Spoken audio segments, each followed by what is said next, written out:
Everyone, this is Victoria Broussard, and I am Dr. Malachi Z. York's attorney, as most of you know. And if you're watching this video and you're watching me for the first time, then that is the case. I do represent Dr. Malachi Z. York, also known as Dwight D. York. So today I wanted to come and let you guys know where we are with the case. It's been, I guess, about a month or so, maybe more, since I made a video. And I know there's a lot going on. There's a lot on Facebook with regard to the alleged victims making videos and so on.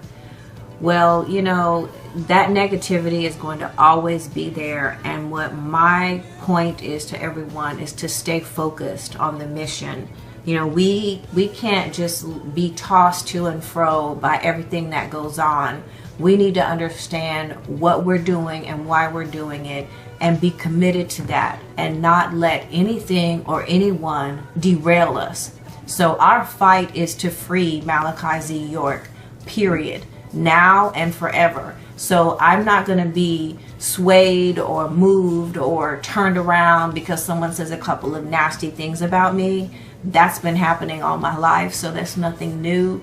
And I would hope that the people who are truly behind this initiative to free Dr. York will also recognize that this propaganda is related to fear, because they see the momentum that we're gaining. They see that we are not turning back. We are full speed ahead and doing more and more every week, every month to ensure our success. So know that I know what's going on. I don't address everything because it's not necessary, number one. And number two, I'm not going to that level because I'm a professional.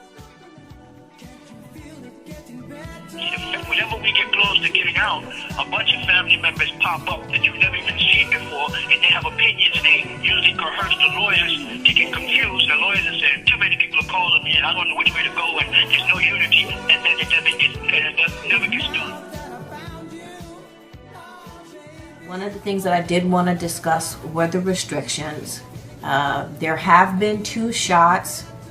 The first one was related to a letter, and they were had determined that Doc had written in code by using some Strong's Concordance.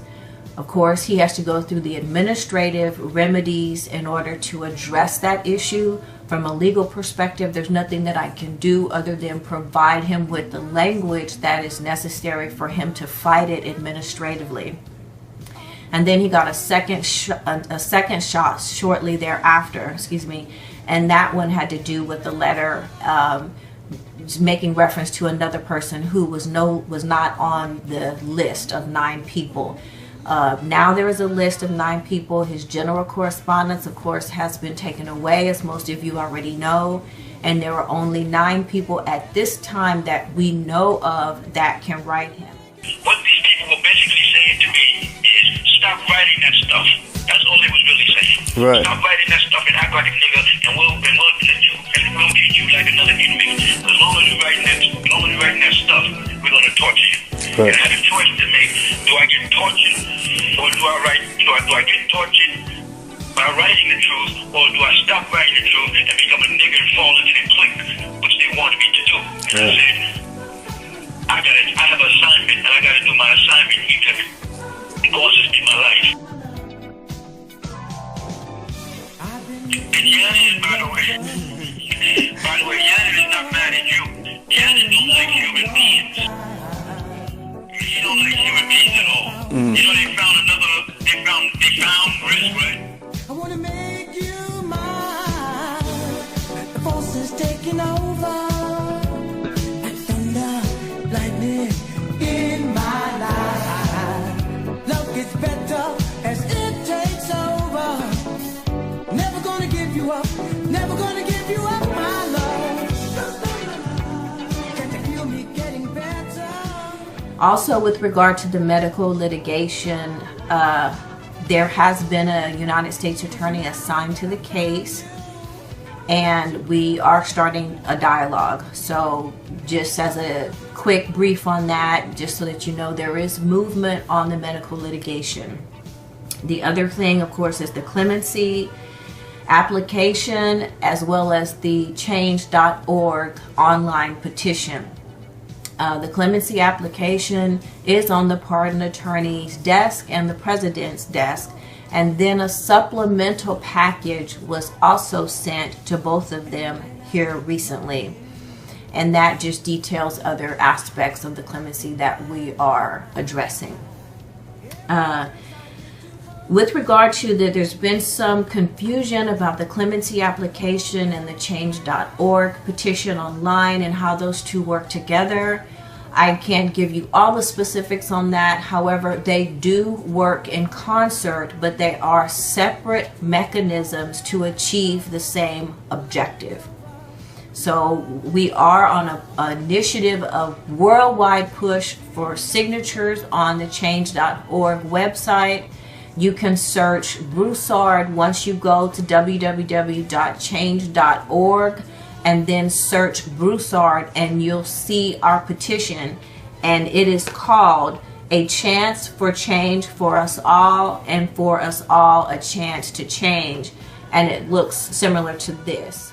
So you'll start seeing these flyers circulated hopefully in your city, locally, and we're trying to attempt to get signatures with these flyers as well. And all of the instructions are on the back for how to go onto the change.org website.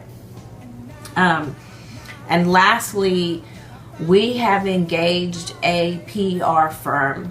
One of the things that I feel was problematic over the past 15 years is that certain engagements had not been made, and so we have taken the initiative to engage a PR firm because we have 4 months before President Obama walks out of the White House, and we need to make our case known to everyone, the general public. We need to focus on exactly what the case was about and why this injustice can no longer stand, and that Obama needs to do something about it, and he has the power to do that.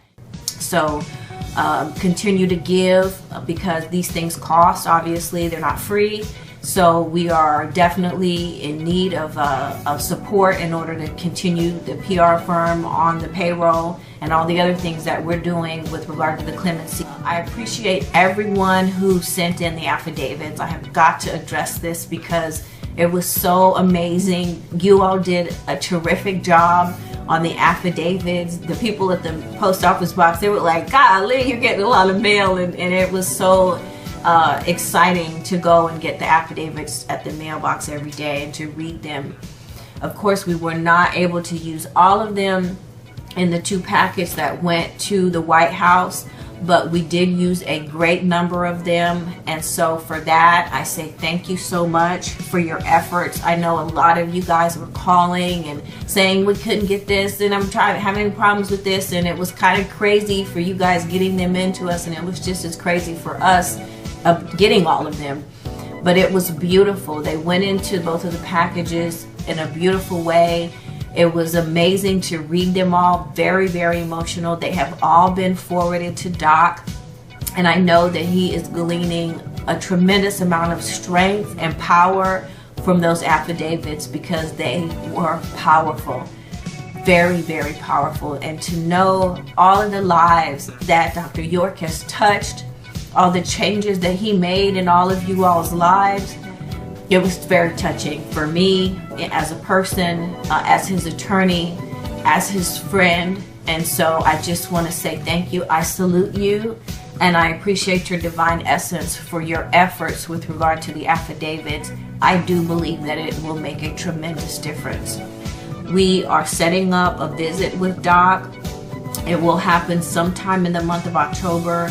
We're not really sure of the dates yet. They've had some internal changes going on at the BOP. So Doc's counselor has changed, and whenever that happens, we go through a period of adjustment. So we're finally on track, hopefully, to get a date for a visit with him, which we are definitely overdue.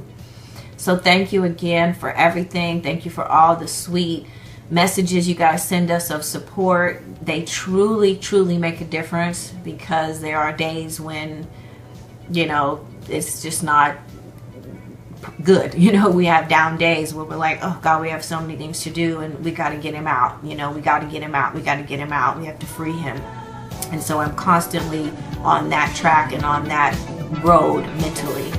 So, okay, well, you guys take care. Very much. I've been looking for a lover forever, for a long, long time.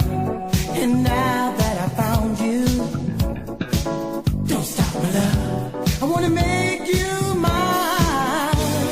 The force is taking over, like thunder, lightning in my life. Love gets better as it takes over.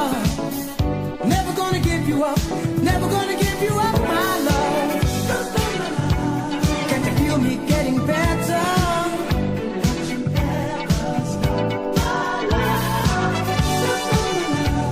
Cause now that I found you, don't you never stop my love. Don't stop my love. My love, don't stop my love. No, don't you ever stop my love.